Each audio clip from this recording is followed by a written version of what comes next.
Hello friend, আমি ইন্দ্রাণী দত্ত। আজকে আমি একটা নতুন রেসিপি আপনাকে দেখাচ্ছি। শীতকাল মানেই সবাই বেগুন খান, বেগুন ভাজা, বেগুন পোড়া।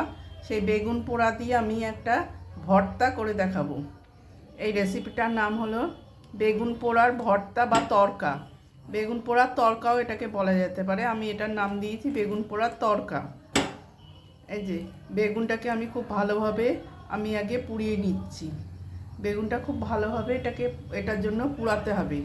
এই রেসিপিটা খুব টেস্টি হয়। এটা ভাত রুটি সবার সঙ্গেই খাওয়া যায়, তবে রুটি দিয়ে এটা খেতে বেশি টেস্ট হয়। বেগুনটাকে খুব ভালোভাবে প্রথমে পুড়িয়ে নিচ্ছি। এই বেগুন পোড়ার তরকা করার জন্য প্রথমে বেগুনটাকে আমি দেখুন এরকম উল্টে পাল্টে ভালো করে পুড়িয়ে নিচ্ছি। বেগুনটা যত ভালো পোড়া হবে তত কিন্তু তরকাটা খেতে স্বাদ হবে।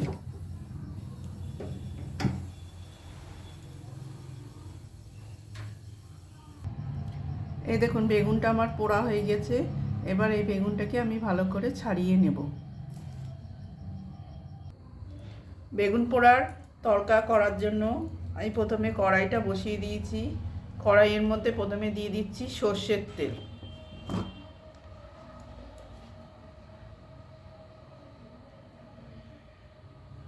দিয়ে দিচ্ছি আন্দাজ মতন সর্ষের তেল।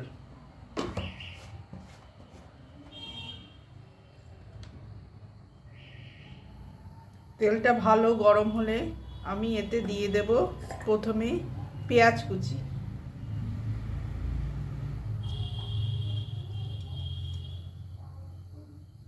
দিয়ে দিচ্ছি পেঁয়াজ কুচি।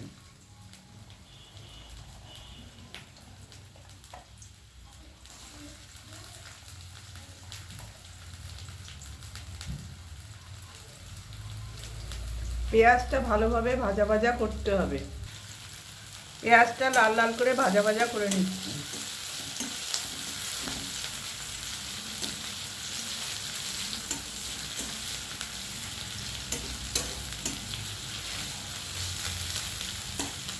এবার দিয়ে দেব রসুন কুচি।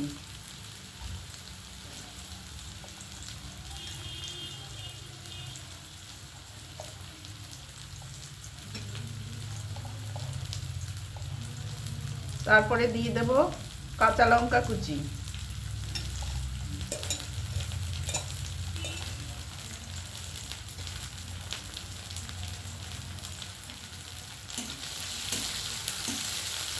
সমস্ত উপকরণগুলো আমি খুব ভালোভাবে ভেজে নেব। এই দেখুন সমস্ত উপকরণগুলো আমি খুব ভালোভাবে ভেজে নিচ্ছি। এবার আমি যে বেগুনটাকে পুড়িয়েছিলাম সেই বেগুন পোড়াটাকে আমি ছাড়িয়ে এইভাবে মেখে নিয়েছি। এই বেগুন পোড়াটাকে আমি এর মধ্যে দিয়ে দিচ্ছি।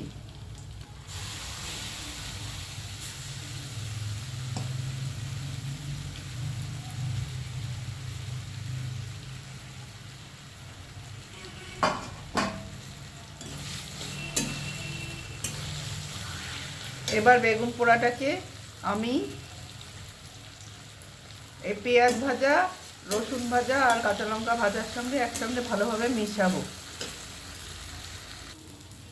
এই দেখুন আমার পোড়াটা কীরকম সুন্দর একদম পেঁয়াজ রসুনের সঙ্গে মিশে গিয়েছে। এটা তরকার মতন হতে শুরু করেছে। এবার এতে দিয়ে দেব দুখানা ডিম।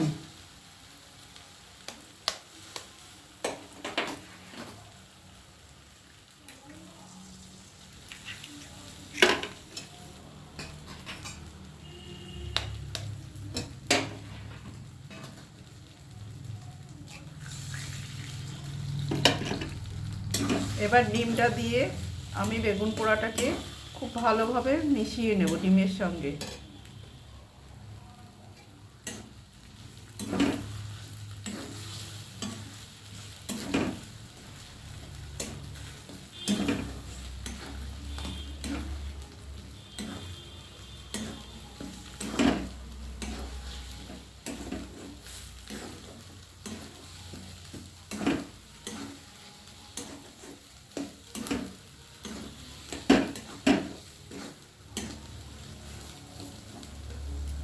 খুব ভালো করে মিশাতে হবে। এবার এতে দিয়ে দেব আমি আন্দাজ মতন নুন।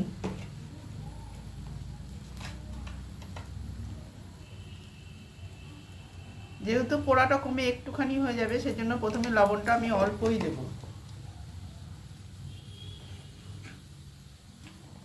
তারপরে দিয়ে দেব সামান্য হলুদ গুঁড়ো।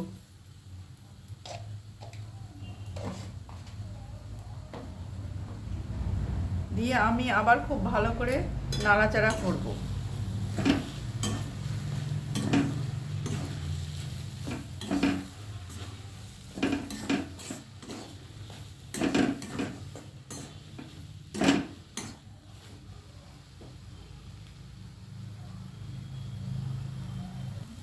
এবার দিয়ে দিচ্ছি একটু লঙ্কার গুঁড়ো।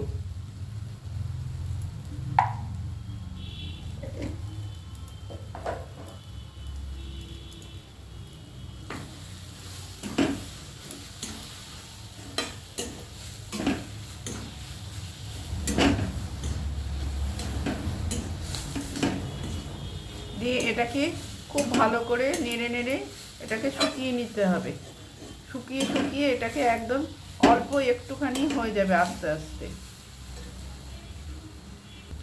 এটাকে আঁচ কমিয়ে দিয়ে, গ্যাসের আঁচটাকে কমিয়ে দিয়ে এটাকে নেড়ে চেড়ে শুকিয়ে ফেলতে হবে। দেখুন, এটাকে নেড়ে চেড়ে আমি আস্তে আস্তে এটাকে শুকিয়ে ফেলছি। এটা কিন্তু কম আঁচেই করতে হবে, আঁচ বাড়িয়ে দিলে পুড়ে যাবে। এরমভাবে তরকার মতন এটাকে শুকিয়ে ফেলবো।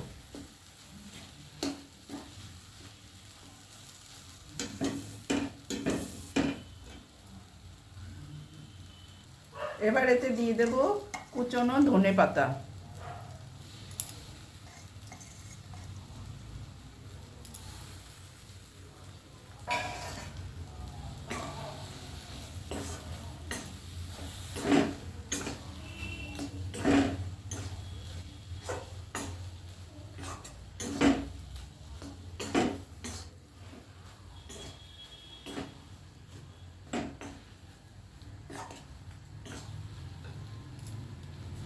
এবার এতে দিয়ে দেব তরকার মশলা।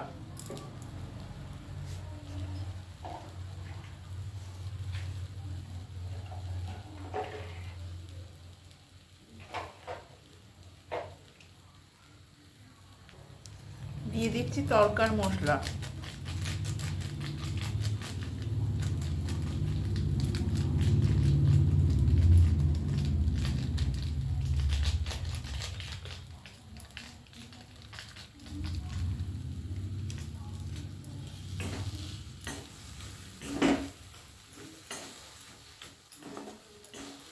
আবার আমি খুব ভালো করে সমস্ত কিছু উপকরণ একসঙ্গে মিশিয়ে দিচ্ছি। এইভাবে নেড়ে নেড়ে নেড়ে নেড়ে এটাকে শুকিয়ে ফেলে তৈরি করতে হবে।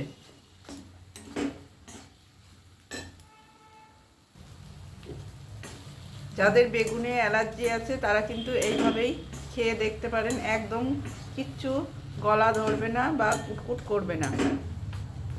এই দেখুন, এইভাবে এটাকে নেড়ে চেড়ে একদম শুকিয়ে ফেলতে হবে। এইভাবেই আমার তৈরি হয়ে যাবে বেগুনের ডিম তড়কা। এই দেখুন, একবারে রেডি, কিরম কড়াই থেকে উঠে আসছে। আমি এবার এটাকে নামিয়ে পরিবেশন করে আপনাদের দেখাচ্ছি। এই দেখুন আমাদের রাত্রের থালি, রুটি, বেগুন পোড়ার ডিম দিয়ে তড়কা, শসা, পেঁয়াজ, লঙ্কা, যে যেটা নেবে। এটাই হলো আমাদের রাত্রের থালি। আপনারাও এইভাবে বেগুন পোড়ার তড়কা একদিন বানিয়ে খেয়ে দেখবেন, সত্যি খুব অসাধারণ লাগে। শীতের রাত্রে শুধু এই দিয়েই আপনার রুটি, ভাত সব কিন্তু খাওয়া হয়ে যাবে। যদি আমার রান্নাগুলো ভালো লাগে তাহলে অবশ্যই আপনারা আমাকে লাইক দেবেন, শেয়ার করবেন, কমেন্ট করবেন। আমি এখন কিছুদিন ভিডিও দিতে পারছি না, কারণ আমি হস্তশিল্প মেলায় রয়েছি। আমি একজন শিল্পী, কাজেই মেলার ওখানেও আমাকে থাকতে হচ্ছে। সেই জন্য আমি মাঝে মধ্যে আপনাদের ভিডিও দিচ্ছি। আপনারা অবশ্যই এই জন্য আমাকে একটু ক্ষমা করে দেবেন। আপনাদের যদি রেসিপিটা ভালো লাগে তাহলে অবশ্যই লাইক দেবেন, আর দেখবেন যে এইভাবে বেগুন দিয়ে যে অসাধারণ তড়কা করা যায়, হয়তো আপনারা কোনো দিন ভাবেনও নি। এইভাবে বেগুন দিয়ে আপনারা তড়কা বানিয়ে খেয়ে দেখবেন, দারুণ লাগে। আর দোকান থেকে তখন তড়কা কিনে খেতে ইচ্ছা করবে না। আর আজকে বেশি কিছু বললাম না, আজকে এই বলে ধন্যবাদ জানিয়ে আমি আমার ভিডিওটা শেষ করলাম। নমস্কার।